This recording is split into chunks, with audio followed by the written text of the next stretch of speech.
بسم الله الرحمن الرحيم الحمد لله رب العالمين والصلاة والسلام على سيدنا ومولانا محمد وعلى آل سيدنا ومولانا محمد وبارك وسلم.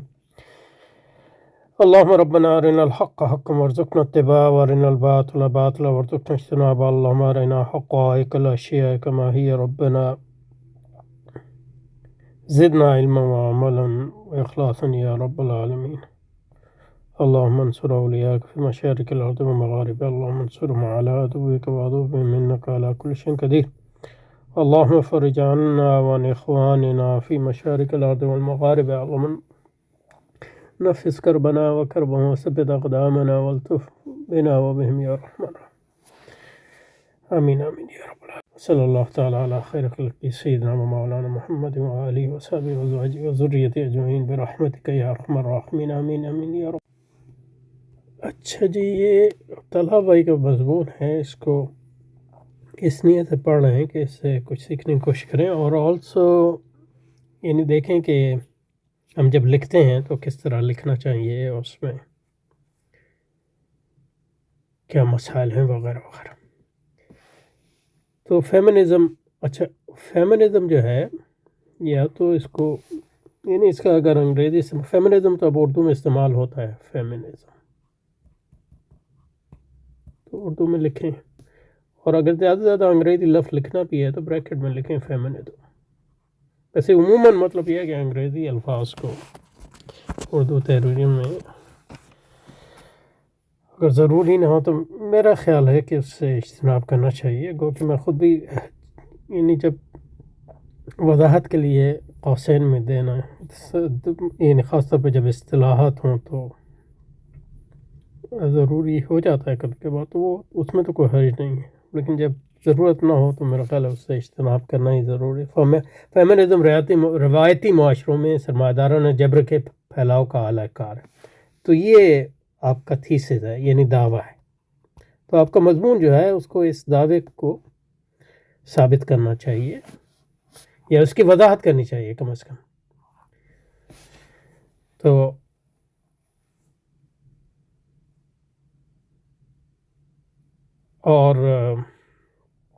اسی پہ مضمون کے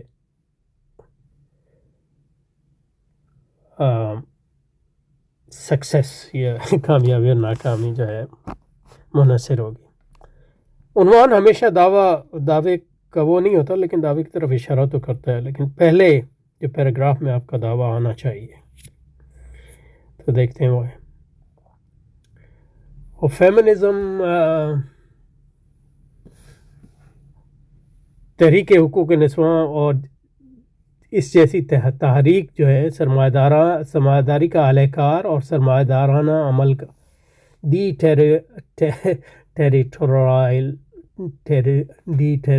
ٹیریٹورلائزیشن ماؤتھ فل ٹیریٹوریلائزیشن. تو ٹیریٹری جو ہے زمین کو کہتے ہیں، اور ڈیٹیریٹورلائزیشن کا مطلب ہے کہ وہ عمل جس میں یعنی زمین اب کھو دیتے ہیں ایک لحاظ سے. لیکن یہ ڈیلیوز میں ایک اصطلاح ہے، تو یہاں اس کا استعمال اگر کیا ہے تو اس کا مطلب بھی بتانا چاہیے. اگر نہیں بتائیں گے تو ہم جیسوں کو کیسے پتہ چلے گا بھائی کہ یہ کیا ہے. تحریک حقوق نسواں اور جیسی دیگر تحریک سرمایہ داری کا اعلی کار اور سرمایہ دارانہ ٹیریٹوریلائزیشن کا عمل ہے. سرمایہ دارانہ ٹیریٹوریل کا عمل ہے جس کے ذریعے سرمایہ داری روایتی مذہبی معاشروں کے اقداری ڈھانچوں کو کمزور کرتی ہے. یہ آپ کا دعویٰ ہے، یہ ٹھیک ہے.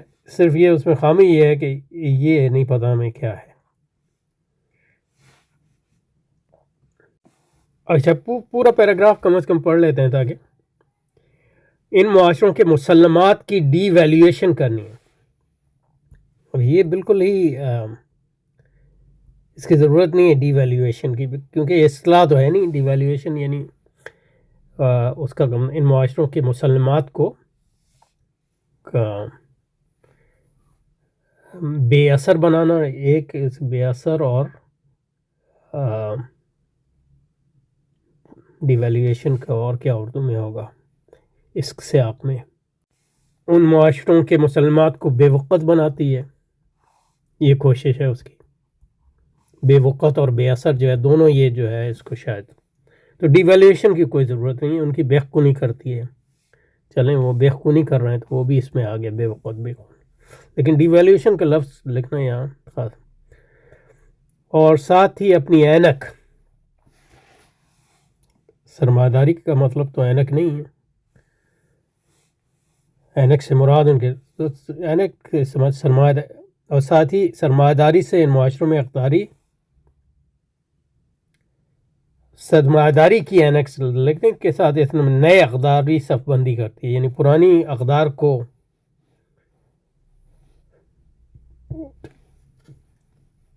بے وقت بناتی ہے اور نئی اقدار.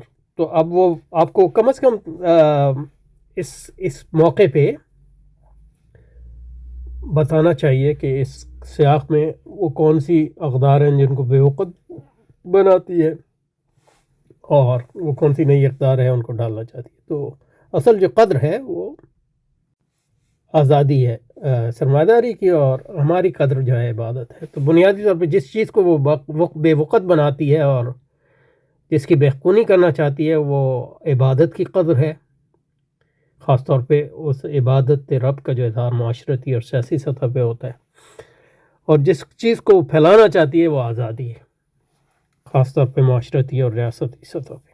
سمجھے جی؟ اور ایسی اقدار یعنی قوسین میں پھیلانا چاہتی ہے جو آزادی کو فروغ دیں. اور آزادی جو ہے کس طرح پھر سرمایہ کا ہی دوسرا نام ہے، اور عبادت رب کو جو ہے اور اس سے متعلقہ اقدار کو جو ہے بے وقت بنائیں اور انہیں تحلیل کریں اور انہیں بے اثر بنائیں معاشرے میں.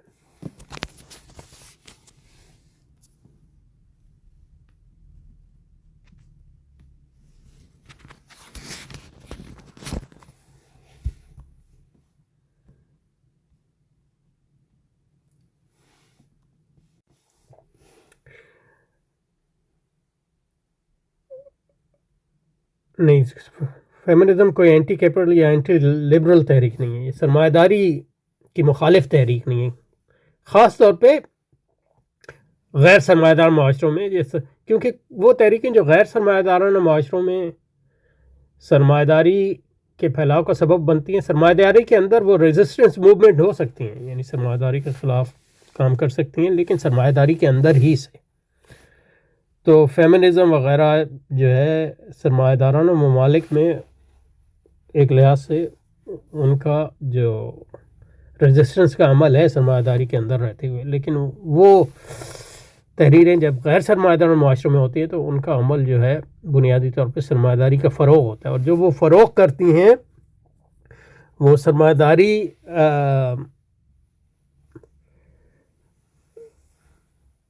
کے خلاف جو اقدار ہیں، سرمایہ دارانہ مخالف اقدار ہیں اور ڈھانچے جو ہیں اور جو معاشرتی ادارے ہیں ان کو تباہ کرتی ہیں. یہ ان کا نیگیٹو ایسپیکٹ ہے، اور ایسے معاشرے اور ادارے اور ایسی روایت کو فروغ دیتی ہیں جو سرمایہ داری کے فروغ کا باعث بنے، یہ کہ آزادی ہے. اس میں دو چیزیں ہیں اس قسم کی جس کو ریزسٹنس موومنٹ کہتے ہیں، سنگل ایشو موومنٹ بھی کہتے ہیں. سرمایہ داری کے اندر تو ان کا ایک ریزسٹنس رول ہے،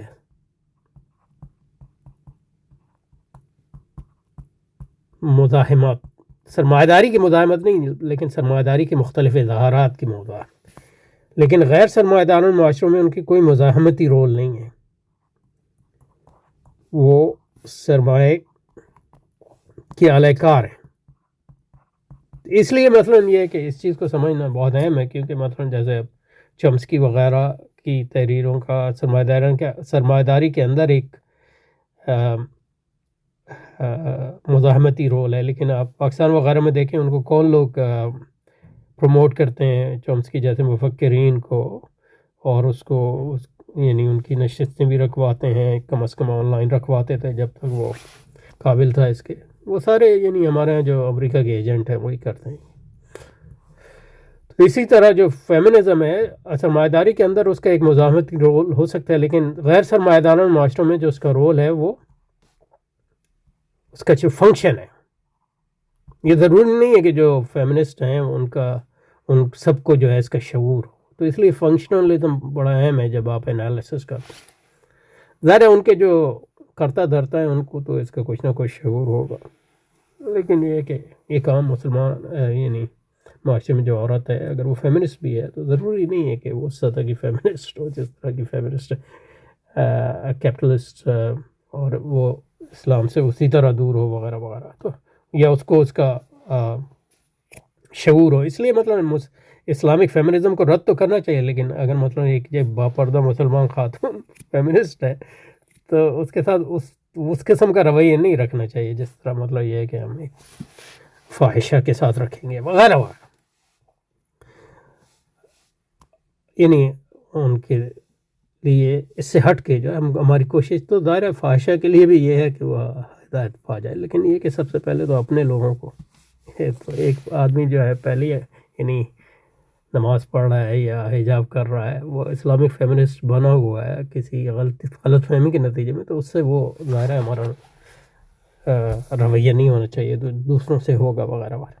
بہرحال یہ تو ڈائگریشن ہے، یعنی جملہ اعتراضیہ ہے. لیکن جو کہنا چاہ رہا ہوں کہ پھر جو یہ تحریکیں ہیں کیپٹلسٹ موومنٹ ہیں، اسپیشلی جو ریزسٹنس موومنٹ جن کو کہتے ہیں، ان کا کردار جو ہے غیر سرمایہ معاشروں میں اس طرح سمجھنا چاہیے جیسے کہ آزادی کے ضمن میں ہم کہتے ہیں کہ ایک ہوتی ہے مثبت آزادی اور ایک ہوتی ہے منفی آزادی. منفی آزادی کا یہ مطلب ہوتا ہے کہ دیگر مطالب میں یہ مطلب ہوتا ہے کہ جو آزادی کی راہ میں جو رکاوٹیں ہیں ان کو دور کیا جائے، اور مثبت آزادی کا مطلب یہ ہے کہ جب وہ رکاوٹ دور ہو جائے تو پھر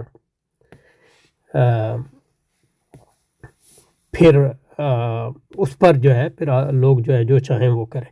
تو اسی طرح ایک مسلمان معاشرے میں جو ہے سرمایہ داری کی راہ میں کون سے ادارے رکاوٹ ہے؟ خاندان.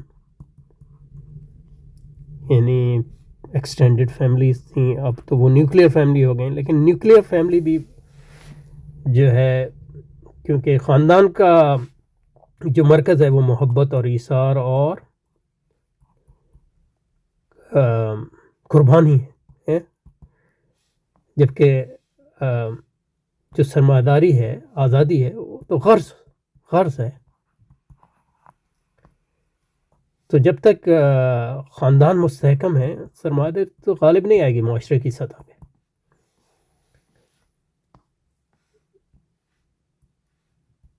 الا یہ کہ خاندان ہی سرمایہ دار بن جائے اور لوگ جو ہیں خاندان کے اندر رہتے ہوئے تو محبت کی بات کر رہے ہیں خاندان دوسرے خاندانوں کے مقابلے میں، تو یہ بھی ایک طریقہ ہے سرمایہ داری پھیلانے کا، لیکن یہ کہ اس سطح پہ ابھی بات نہیں کر رہے. تو خاندان کی تخریب کے بغیر سرمایہ داری کام نہیں ہو سکتی. اور دوسرے ادارے ہیں مطلب خاندان سے متعلق جو ہیں جو روایات ہیں خاندان وہ کیا ہیں؟ بندگی کی روایت ہے، رب، والدین کے احترام،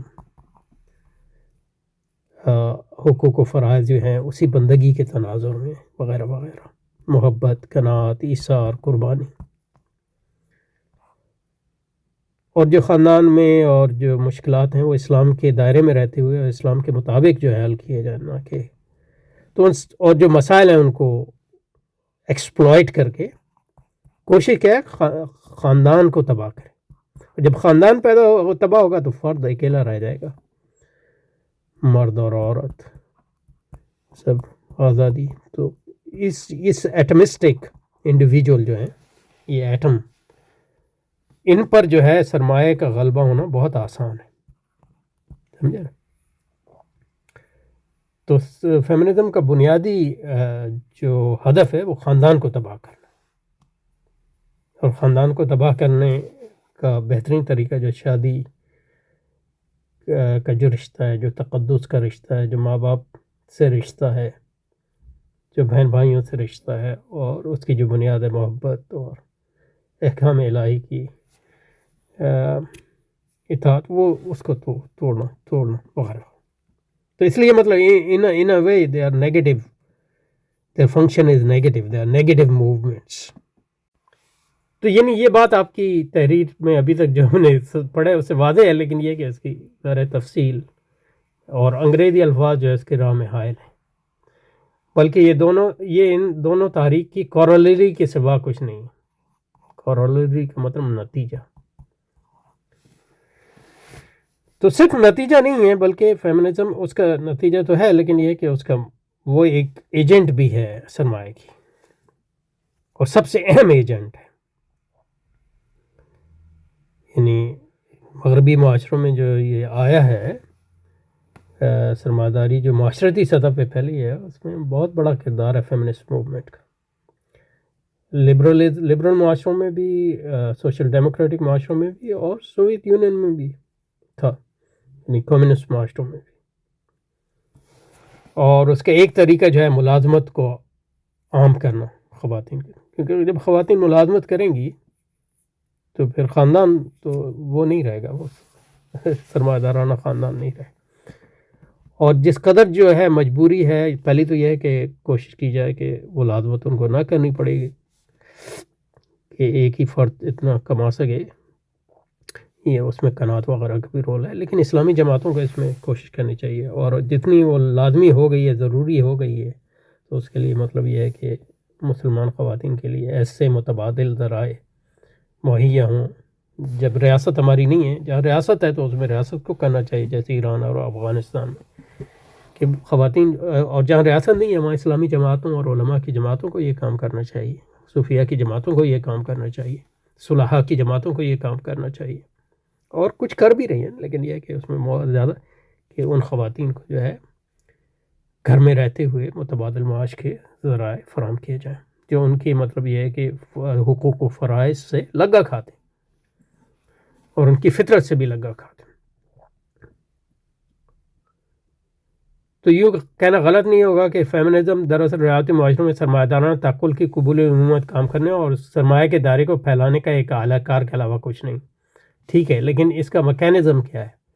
اور پھیلانے سے پہلے جو ہے توڑ کی تحریک ہے، یہ تو توڑ کرتی ہے پھر پھیلاتی ہے، تو اس کے جو موسٹ افیکٹو ذریعہ ہے وہ توڑ ہے، اور جب توڑ ہوگی اس کے بعد جو ہے وہ دوسری جو ہے وہ اور ساتھ ساتھ بھی ہوتا ہے، لیکن یہ کہ اس میں توڑ اہم ہے، اور جہاں خاندان ٹوٹے گا تو پھر جو ہے وہ اقدار سرمایہ دارانہ اقدار جو ہیں تیزی سے پھیلیں گی، اور سرمایہ دارانہ جو بنیادی قدر ہے وہ آزادی، اور آزادی جو ہے بندگی کا رد ہے، یہ سمجھ لو، اور آزادی کا جو جب آپ آزادی کو قبول کرتے ہیں جو اس کی عملی شکل ہے وہ سرمایہ کی غلامی ہے اور نفس کی غلامی، جو موجودہ تناظر میں ایک سکے کے ہی رخ ہیں دونوں۔ تو دراصل روایتی معاشروں میں سرمایہ دارانہ تک عمومیت کام کرنے اور سرمایہ کے دائرے کو پھیلانے کا ایک اعلیٰ کار کے علاوہ کوئی نہیں۔ فیمنزم استحصالی نظام کا خاتمہ نہیں بلکہ استحصالی نظام کے پھیلاؤ کا ضامن اور اس کی ترویج کا حامی، اس لیے کہ سرمایہ داری استحصال کا دوسرا نام ہے۔ تو ایک تو استحصال ہوتا ہے سرمایہ داری کے اندر، استحصال جو ہے سرمایہ داری کے اندر، یعنی مسئلہ یہ ہے کہ مزدور سمجھتا ہے یا عورت سمجھتی ہے کہ مرد کے مقابلے میں اس کا استحصال ہو رہا ہے، تو اس کی فیمنسٹ بات کرتے ہیں، لیکن اصل وہ یہ بات نہیں کرتے کہ سرمایہ داری استحصال کا دوسرا نام ہے۔ سرمایہ اس سطح پہ کوئی بات نہیں کرتا، اس سطح پہ صرف اسلامی انقلابی ہی بات کرتا، سمجھے نا؟ تو ہم کہتے ہیں اس استحصال کو، اگر وہ استحصال ہے تو یہ صرف نہیں ہے کہ مزدور سرمایہ دار تمہارا استحصال مزدور کا کر رہا ہے یا مرد عورت کا کر رہا ہے، بلکہ مرد اپنا استحصال پہلے کرتا ہے، مزدور اپنا، سرمایہ دار اپنا استحصال پہلے کرتا ہے اور پھر دوسروں کا استحصال کرتا ہے۔ تو یہ بات واضح ہونی چاہیے۔ تو اچھا، فیمنزم استحصالی کا بلکہ سالیت فلاح کا ضامن سے تجربہ۔ فیمنزم روایتی مابعد نوب آبادیاتی معاشروں میں سرمایہ دارانہ جبر کو وسعت دینے اور غیر سرمایہ عدل، جس کی روایت مذہبی عدل کو موقوف کرنے پر مبنی ہے۔ تو سرمایہ دارانہ عدل کیا ہے؟ سرمایہ داری کے اندر عدل، سرمایہ دارانہ ظلم کو قبول کر کے اس کے اندر عدل، اس طرح ہے جیسے مطلب ڈاکوؤں کا ایک گروہ ہو، تو دوسروں پر تو ظلم کر رہے ہیں، ڈاکہ ڈال رہے ہیں، لیکن اپنے اندر ان کے یہاں عدل ہے، یعنی ساری چیزیں برابری کے کرتے ہیں۔ یہ سرمایہ دارانہ عدل کی مثال ہے۔ اور اسلامی عدل یہ ہے کہ سرمایہ داری جو ہے استحصال ہے، یہ اور آزادی کو قبول کرنا یہ سب سے بڑا ظلم ہے، اور بندگی عدل ہے، اور بندگی کے اندر ہی عدل ہوگا. تو ان چیزوں میں تو بات تو ساری آپ کی ہے اس پیراگراف میں، لیکن اس کو جو ہے سمپل بنانے کی ضرورت ہے تاکہ ہر ایک کو سمجھ میں آئے. اور اس کے لیے ضروری ہے کہ ایک تو انگریزی اصطلاحات کا کم سے کم استعمال کریں، اور دوسرا یہ ہے کہ